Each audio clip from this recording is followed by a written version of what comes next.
नमस्कार, बहुत स्वागत है आपका। आप देख रहे हैं अपनी डपली अपना राग। मैं हूं आपके साथ शीनम शर्मा। आज दिल्ली में चुनाव आयोग ने प्रेस कॉन्फ्रेंस की और जानकारी दी। काउंटिंग की तैयारियों को लेकर यहां पर जानकारी दी गई। काउंटिंग के बारे में बताया गया। सीईसी ने बताया कि 6 मुख्यमंत्री के कार्यालयों से अधिकारियों को हटाया गया है, साथ ही नेताओं के रिश्तेदार अधिकारियों को भी हटा दिया गया है। कई होर्डिंग्स को भी हटाया गया है।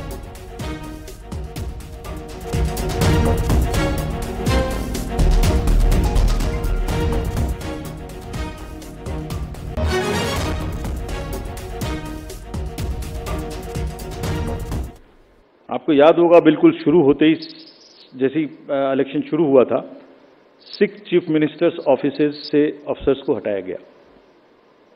Gujarat, UP, Bihar, Jharkhand, Himachal, UK.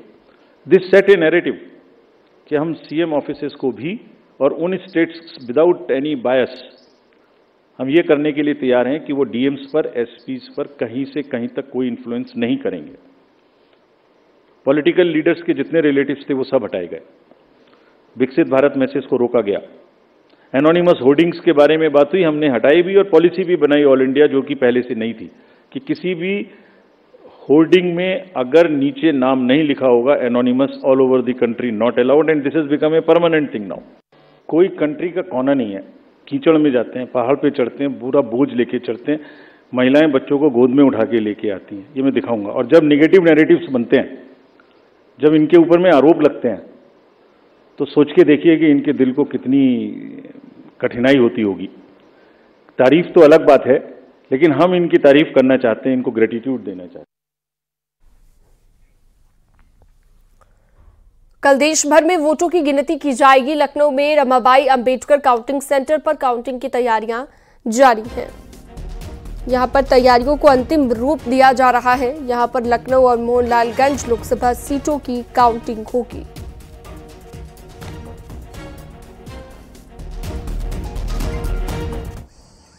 लोकसभा चुनाव के चुनावी समर का फैसला कल यानी कि 4 जून को आएगा। हम आपको दिखाएंगे कि आखिर मतगणना के लिए क्या कुछ तैयारियां हैं।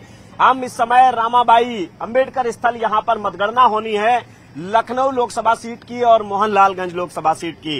यहां पर आप देख सकते हैं तस्वीरों में तैयारियां लगभग पूरी हैं और तमाम जो अफसर हैं वो अंदर मौजूद हैं। बाकायदा वो मॉनिटरिंग कर रहे हैं, दिशा निर्देश दे रहे हैं। और ये बॉक्सेज आप देख सकते हैं, ये यहाँ पर रखे हुए हैं। मतगणना कल यानी कि 4 जून को होगी और अलग अलग जो कमरे हैं वो आप देख रहे हैं। बक्सी तालाब, जो कि विधानसभा के हिसाब से बक्सी तालाब विधानसभा का अलग बनाया गया है काउंटिंग स्थल। इसके अलावा मलिहाबाद विधानसभा का अलग है। जो भी विधानसभाएं, चाहे वो मोहनलालगंज क्षेत्र में आती हों या फिर लखनऊ के क्षेत्र में आती हों, उनकी अलग अलग जो तैयारियां हैं वो की गई हैं।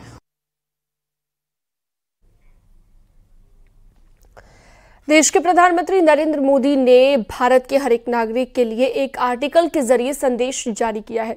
इस लेख को पीएम मोदी ने उस वक्त लिखा जब वो कन्याकुमारी में 3 दिन की आध्यात्मिक यात्रा के बाद दिल्ली के लिए विमान में बैठे हुए थे। पीएम मोदी ने इस खास आर्टिकल में विकसित भारत को लेकर नए मंत्र दिए हैं। लेकिन सबसे पहले पीएम मोदी ने अपने 3 दिन की आध्यात्मिक यात्रा का जिक्र करते हुए लिखा, मेरा मन बहुत सारे अनुभवों और भावनाओं से भरा हुआ है। मैं अपने भीतर असीम ऊर्जा का प्रवाह महसूस करता हूँ। 2024 का लोकसभा चुनाव अमृत काल का पहला चुनाव है।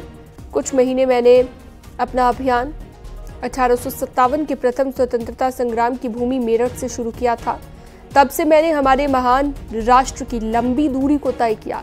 इन चुनावों की आखिरी रैली मुझे पंजाब के होशियारपुर महान गुरुओं की भूमि और संत रविदास जी से जुड़ी भूमि लेकर गई। उसके बाद मैं कन्याकुमारी में मां भारती के चरणों में आ गया।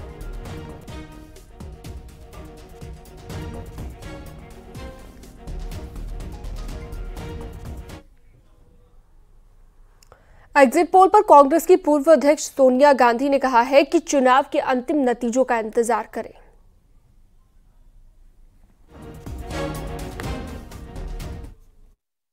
What are your expectations for tomorrow, ma'am? Any comments?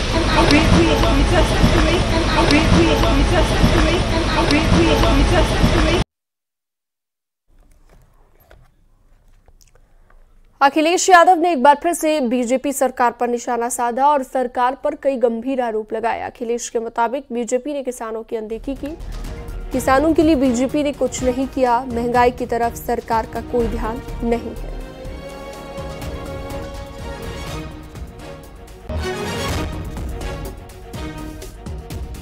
खिलाफ जाति, संप्रदाय के खिलाफ संप्रदाय लड़वाया, संविधान द्वारा दिए गए आरक्षण को साजिशन खत्म करने के लिए बेरोजगारों से छल किया, पेपर लीक कराए, देश के लिए आगे बढ़कर लड़ने वालों की बहन बेटियों के लिए जानबूझकर अपने मंत्रियों से अपशब्द कहलवाए, महिलाओं के प्रति अपराध बढ़ाए, मणिपुर हाथरस महिला पहलवान, पिछड़े दलित अल्पसंख्यक व आदिवासियों पर अत्याचार और सबसे खराब व्यवहार किए जाने के लिए रिकॉर्ड बना।